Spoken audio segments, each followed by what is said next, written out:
میرے پاس ایک ایسے شخص کو بھیج دے جو سونے اور چاندی اور پیتل اور لوہے کے کام میں اور ارغوانی اور کرمزی اور نیلے کپڑے کے کام میں ماہر ہو اور نقاشی بھی جانتا ہو، تاکہ وہ ان کاریگروں کے ساتھ رہے جو میرے باپ داؤد کے ٹھہرائے ہوئے یہودا اور یروشلم میں میرے پاس ہیں۔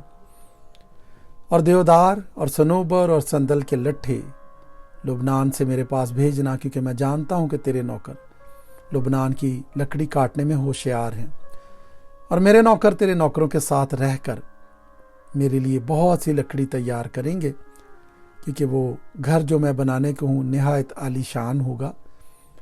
اور میں تیرے نوکروں یعنی لکڑی کاٹنے والوں کو 20,000 کر صاف کیا ہوا گیہوں اور 20,000 کر جو اور 20,000 بت میں اور 20,000 بت تیل دوں گا۔ تب سور کے بادشاہ ہورام نے جواب لکھ کر اسے سلیمان کے پاس بھیجا کہ چونکہ خداوند کو اپنے لوگوں سے محبت ہے، اس لیے اس نے تجھ کو ان کا بادشاہ بنایا ہے۔ اور ہورام نے یہ بھی کہا کہ خداوند اسرائیل کا خدا جس نے آسمان اور زمین کو پیدا کیا مبارک ہو، کہ اس نے داؤد بادشاہ کو ایک دانا بیٹا فہم و معرفت سے معمور بخشا، تاکہ وہ خداوند کے لیے گھر اور اپنی سلطنت کے لیے ایک گھر بنائے۔ سو میں نے اپنے باپ ہورام کے ایک ہوشیار شخص کو جو دانش سے معمور ہے بھیج دیا ہے۔ وہ دان کی بیٹیوں میں سے ایک عورت کا بیٹا ہے اور اس کا باپ سور کا باشندہ تھا۔ وہ سونے اور چاندی اور پیتل اور لوہے اور پتھر اور لکڑی کے کام میں اور ارغوانی اور نیلے اور کرمزی اور کتانی کپڑے کے کام میں ماہر اور ہر طرح کی نقاشی اور ہر قسم کی صنعت میں طاق ہے، تاکہ تیرے ہنرمندوں اور میرے مخدوم تیرے باپ داؤد کے ہنرمندوں کے ساتھ اس کے لیے جگہ مقرر ہو جائے۔ اور اب گیہوں اور جو اور تیل اور میں اور جن کا میرے مالک نے ذکر کیا ہے وہ ان کو اپنے خادموں کے لیے بھیجے، اور جتنی لکڑی تجھ کو درکار ہے ہم لبنان سے کاٹیں گے اور ان کے بیڑے بنوا کر سمندر ہی سمندر تیرے پاس یافا میں پہنچائیں گے، پھر تو ان کو یروشلم کو لے جانا۔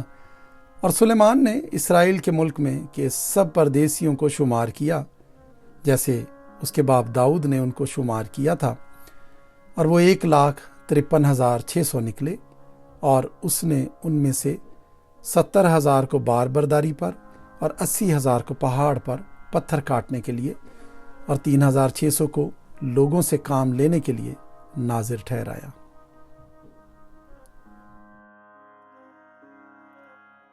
تواریخ کی دوسری کتاب 3 باب۔ اور سلیمان یروشلم میں کوہ موریا پر جہاں اس کے باپ داؤد نے رویت دیکھی، اسی جگہ جسے داؤد نے تیاری کر کے مقرر کیا، یعنی ارنان یبوسی کے کھلیان میں خداوند کا گھر بنانے لگا۔ اور اس نے اپنی سلطنت کے 4 برس کے 2 مہینے کی 2 تاریخ کو بنانا شروع کیا۔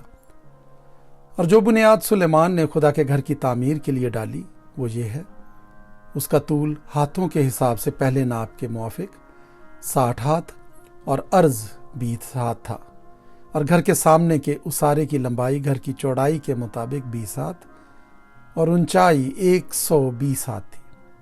اور اس نے اسے اندر سے خالص سونے سے مڑھا، اور اس نے بڑے گھر کی چھت صنوبر کے تختوں سے پٹوائی جن پر چوکھا سونا منڈھا تھا، اور اس کے اوپر کھجور کے درخت اور زنجیریں بنائی۔ اور خوبصورتی کے لیے اس نے اس گھر کو بیش قیمت جواہر سے آراستہ کیا، اور سونا پروائم کا سونا تھا۔ اور اس نے گھر کو یعنی اس کے شہتیروں، چوکھٹوں، دیواروں اور کواڑوں کو سونے سے مڑھا، اور دیواروں پر کروبیوں کی صورت کندہ کی۔ اور اس نے پاک ترین مکان بنایا جس کی لمبائی گھر کی چوڑائی کے مطابق 20 ہاتھ اور اس کی چوڑائی 20 ہاتھ تھی۔ اور اس نے اسے 600 کنتار چوکھے سونے سے مڑھا، اور کیلوں کا وزن 50 مسکال سونے کا تھا۔ اور اس نے اوپر کی کوٹھریاں بھی سونے سے مڑھیں۔ اور اس نے پاک ترین مکان میں 2 کروبیوں کو تراش کر بنایا، اور انہوں نے ان کو سونے سے مڑھا۔ اور کروبیوں کے بازو 20 ہاتھ لمبے تھے، ایک کروبی کا ایک بازو 5 ہاتھ کا گھر کی دیوار تک پہنچا ہوا، اور دوسرا بازو بھی 5 ہاتھ کا دوسرے کروبی کے بازو تک پہنچا ہوا تھا۔ اور دوسرے کروبی کا ایک بازو 5 ہاتھ کا گھر کی دیوار تک پہنچا ہوا اور دوسرا بازو بھی 5 ہاتھ کا دوسرے کروبی کے بازو سے ملا ہوا تھا۔ ان کروبیوں کے پر 20 ہاتھ تک پھیلے ہوئے تھے اور وہ اپنے پاؤں پر کھڑے تھے اور ان کے منہ اس گھر کی طرف تھے۔ اور اس نے پردہ آسمانی اور ارغوانی اور کرمزی کپڑے اور مہین کتان سے بنایا اور اس پر کروبیوں کو کڑھوایا۔ اور اس نے گھر کے سامنے 35 ہاتھ اونچے 2 ستون بنائے اور ہر ایک کے سرے پر 5 ہاتھ کا تاج تھا۔ اور اس نے الہام گاہ میں زنجیریں بنا کر ستونوں کے سروں پر لگائیں اور 100 انار بنا کر زنجیروں میں لگا دیے۔ اور اس نے ہیکل کے آگے ان ستونوں کو ایک کو دہنی اور دوسرے کو بائیں طرف کھڑا کیا، اور جو دہنے تھا اس کا نام یاکین اور جو بائیں تھا اس کا نام بوئز رکھا۔